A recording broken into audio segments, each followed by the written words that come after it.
are watching MDN Radio.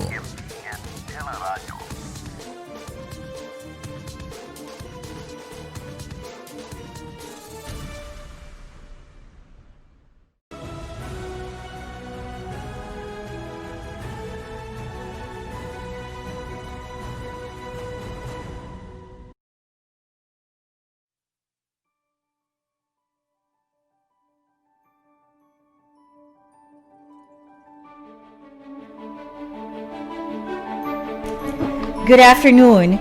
Welcome to the second Mindanao Governance and Leadership Excellence Awards, where we are giving recognition to outstanding Mindanaoan of different sectors, from social organizations to local government units. I am Carol Yera, and with me is the Executive Director of MGLEA, Mr. ALLAN Mediante, who will give to you a short profile of the first nominee that we will be featuring this afternoon. Sir ALLAN. Okay, I am very well pleased that one of our nominees for this second Mindanao Governance and Leadership Awards is a true educator from our Muslim community, and I am very well awed by his achievements, not only for the Muslim community as president of the Mindanao State University System, but also for Mindanao as a whole. So good afternoon to you, sir, Dr. Macaayong, sir. Good afternoon. First of all, I would like to express my thanks to Mindanao Daily News for giving me this opportunity to participate in the selection of leaders in Mindanao.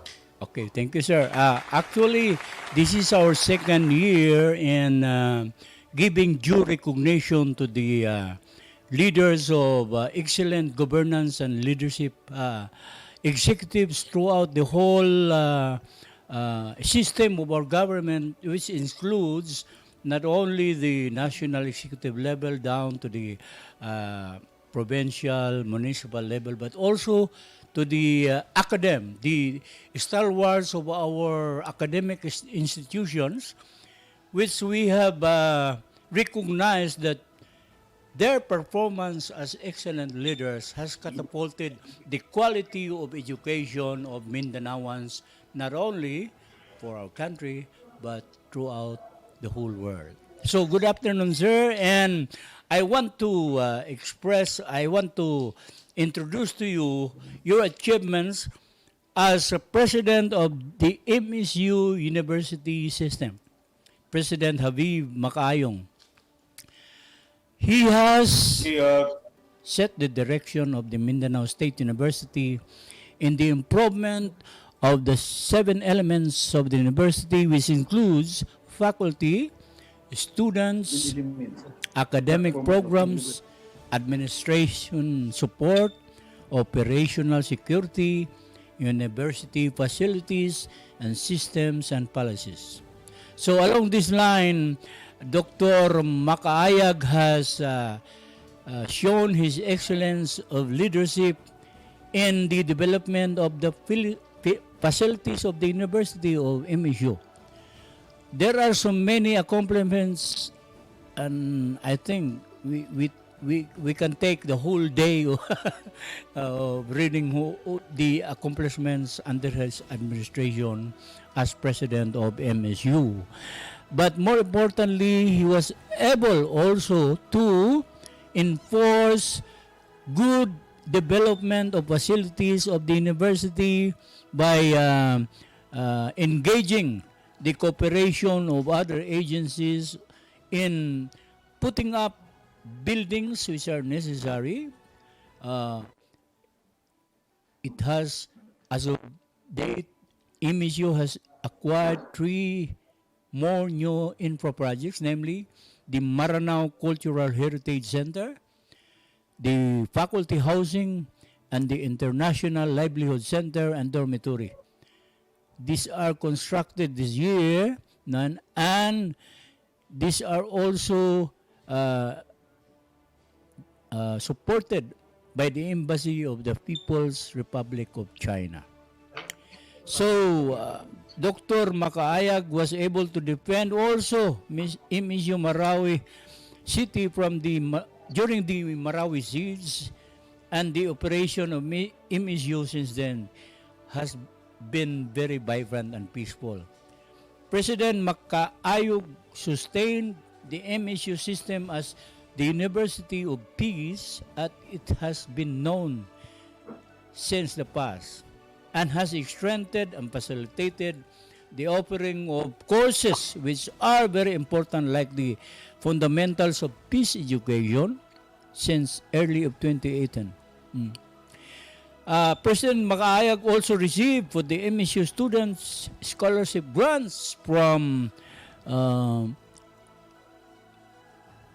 TES of CHED, from DOST, from DBP, and from the Embassy of the People's Republic of China. Congrats for that, President. He has promoted the internationalization and linkaging programs of the university and has established strong collaborations with local and foreign universities and organizations. Dr. Macaayong. He was appointed in 2018 as the 7th regular president of the Mindanao State University System with a 6-year term. He took his oath on the same day on April 2016 and was solemnized even by Alumni Regent Dr. Datomanong Sarangani in behalf of the CHED Chairman Patricia Licuanan during that year. So his first year was spent in putting the right things in the right perspective. He was faced with challenges that were inherent in the process of going towards the right direction. He enhanced and strengthened the 7 elements of the university and was steadfast with the main goals of the institution, that is instruction, research, extension services. According to him, if we truly understand the mission, vision of the Mindanao State University, it is easy for us to move in a direction where our collective efforts shall bring about the realization of the MSU as a globally competitive institution. And even in the aspect of faculty, President Macaayong placed great emphasis on the quality of the faculty members, since it is something that the university must have. It is primarily the determining factor of the strength of the university. He said, "My leadership has a strong emphasis on academic excellence and full management support, of its attainment. It shall be my guiding principles for all the years to come." In regards to the area of academic programs, the academic programs of MSU system under Dr. Macaayong have undergone several months of changes and scrutiny to make them relevant in order to address the demands of the 21st century. These initiatives has to be sustained, he said, until the university becomes globally competitive. University officials have helped him consolidate for this undertaking. In the aspect of facilities, Dr. Macaayong said, wisdom dictates that in order to achieve the desired result, the right tools for the right person must be present to the accomplished task. So he said, one cannot expect any task to be accomplished as desired when the tools to accomplish are non-existent, inferior, or not the right ones. Building up the gains of the previous administration, the imperative to address the build-up of equipment and facilities of the MSU is the major concern of everybody under my watch, he said. So, Dr. Macaayong, for the first time, has called for a special executive committee to resolve the military decision of having the commencement exercises in MSUIT instead of having it in the Marawi City campus. That's for the benefit of the students who are attending MSUIT classes in Iligan City. So, such a heroic act, according to the comments, the heroic act of President Macaayong is worthy to be emulated. The efforts to bring normalcy to the campus continued when he created a special task force for the enrollment of students at MSUIT. Different type of course was hard, either online or in the College of Medicine. But while a special task force for enrollment was created, a constant communication with the Office of President was always maintained. So, my friends, the achievements of Dr. Macaayong as president of the MSU system, are really, we're going to take a day to finish it all. But some events that happened during his term until now are very significant, like the MSU signed a MOA with the Development Academy of the Philippines, the first citizen charter to all offices, partnered with TESDA on the first provision of technical assistance to the Comprehensive Development Plan on Poverty Alleviation. An MSU provided 50 to 150 scholarships under the Comprehensive Development Plan on Poverty Alleviation. MSU is one of the sponsors also of the ASEAN Universities International Conference on Islamic Finance in Brunei. MSU partnered under Dr. Macaayong with Cherry Mobile also in providing scholarships among some College of Public Affairs students. MSU conducted an inventory of the residents of the MSU main campus where houses were provided tag numbers. First, to have 2 Sharia review in a year with a makbar. MSU signed the first collective negotiation agreement with the MSU Faculty Union. For the infrastructure developments that MSU has undertaken under President Macaayong, it has repaired renovation of cottages for professors and different offices under the Office of the President, and completion of the MSU new Summit building, repainting of the arc of the main gate, concreting of broad pavements, repainting of exterior wall of the administration building, and so many others, which included even the landscaping of the MSU Convention Center, replacement and upgrading of distribution transformers at the different offices and colleges. Since MSU system, he was a former member of the Peace Panel and advocate of combating the rising tide of violent extremism. That was the one of the most outstanding participation of President Macaayong as president of the MSU system, and as one of the pillars of peace for Mindanaoans. Under his expertise, excellence in governance and leadership of the academy, one of the foremost academy is the Mindanao State University. So my friends, I'm glad to welcome one of our nominees for this segment this afternoon, and also as I think he's a runaway winner for the category on government academic category, Dr. MACAAYONG has an impeccable records of his accomplishments and of his academic stature as an educator.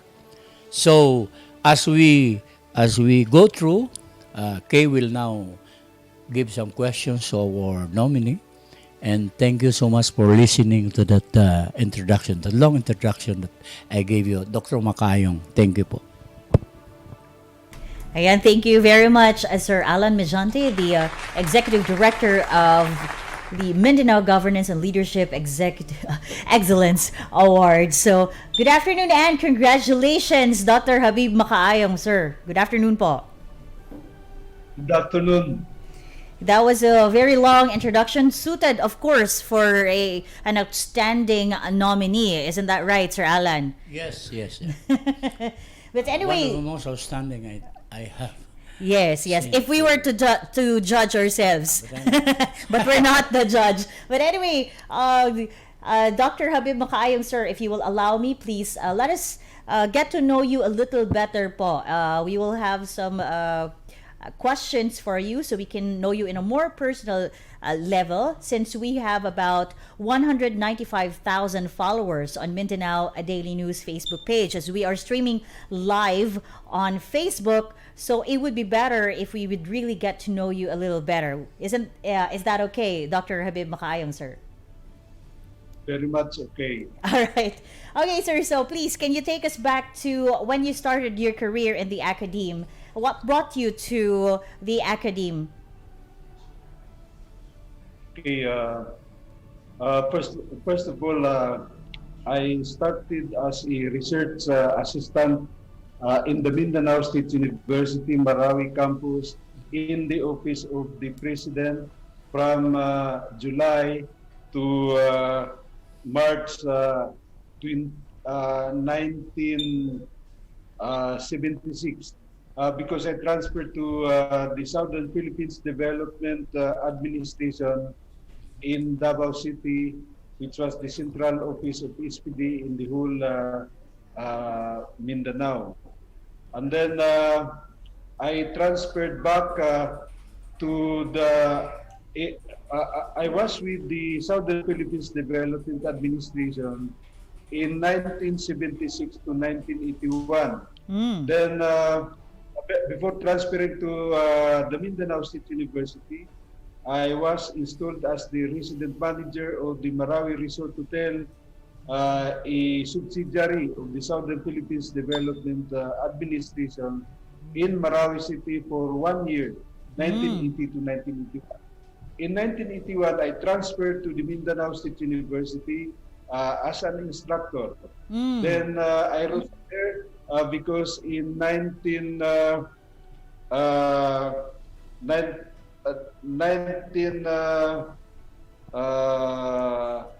It's hard to recall.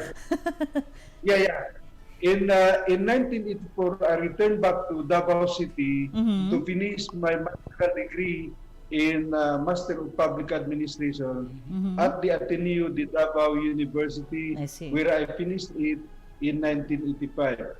Then after that, I returned back to MESU Marawi City to continue teaching. And in 1988, I was again granted Ford Foundation Scholarship to pursue my Doctor of Public Administration at the University of the Philippines, Diliman, where I finished it in 1991.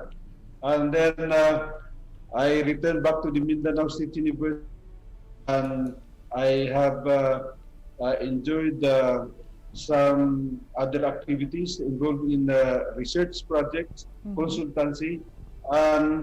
In 2016,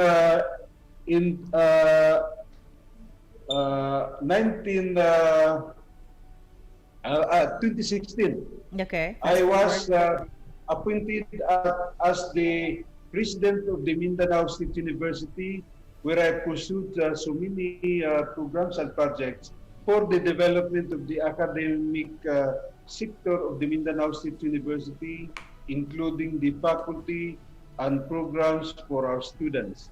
Uh, I connected with some other outside agencies to get scholarship grants for our students. And then I connected the Mindanao State University system to other universities and institutions abroad, like our tie-up program with the Kastamonu University in Turkey, exchange program with the development of our faculty and students. We have also with Malaysia, Brunei, and Indonesia for research projects and extension program. In the Mindanao State University, I finished all the unfinished infra projects left unfinished by my predecessor. Around more or less 10 buildings. I fully completed this. I have also introduced 5 some more projects like the Maranao Cultural Faculty Housing, International Livelihood Training Center and Dormitory, the construction and renovation of our infirmary and hospital, the graduate school library, and some more. So I hope this is what I can say for you, and I'm waiting for further questions. Thank you very much. The building that inspired me so much is our International Livelihood Training Center and dormitory. Because after the Marawi Siege, there are no more hotels in Marawi City, and we invited guest participants or lecturers from abroad or from Metro Manila. We have a problem of billeting them because nowhere to billet them in Marawi City. We usually brought them to Iligan City where they can, but it's quite very embarrassing because these guests would like to sleep in Marawi City because they want there. It's a very cool place. Now, we invited them to attend a party in Iligan City. Now, when it is evening already, we requested them to just sleep in Iligan for safety. Yeah. So that's why I was really convinced that there must be a hotel in Marawi City, particularly this livelihood center, to cater to the needs of our foreign delegates and national delegates, especially coming from Other Metro places. Manila. Yes, you're correct on that. So, any other worthy projects and or programs that you'd like to mention? The second worthy projects that we have is this Maranao Cultural Heritage Center. Because after the siege also, some of our artifacts and products have been lost and destroyed. So we constructed this building to avail help from some donors, Samaritans, so that we can recover. We can purchase, we can produce some artifacts to be used in our cultural heritage center. You know, without boasting, one of the very good culture in the Philippines is the Maranao culture. Yes. When you see important pageants and social gatherings, you can see the malong, the oke, Yes, that's very true. the sarimano, Yes. the agong, kulintan, and brasswares. These are the products from The art of Mindanao culture. Emblems of a Mindanaoan as well. the Mindanao the whole Mindanao ones, particularly the Maranaos Yes, from very true. Lalo. So this is my inspiration that I can promote the development of these artifacts so that our culture is maintained and we can show to the foreigners coming to the Philippines. Yes, yes. So we are preserving our Mindanao culture, and that's very commendable, sir. Thank you. Yes, yes. And so I'm pretty sure Dr. Macaayong still has one more program and or project to mention. Yes. And then we still have a lot more of the questions so we can know him better. But then Dr. Habib Macaayong, sir, we will be back. Just please stay tuned. We will just give a little pause for a little commercial break. Okay, thank you.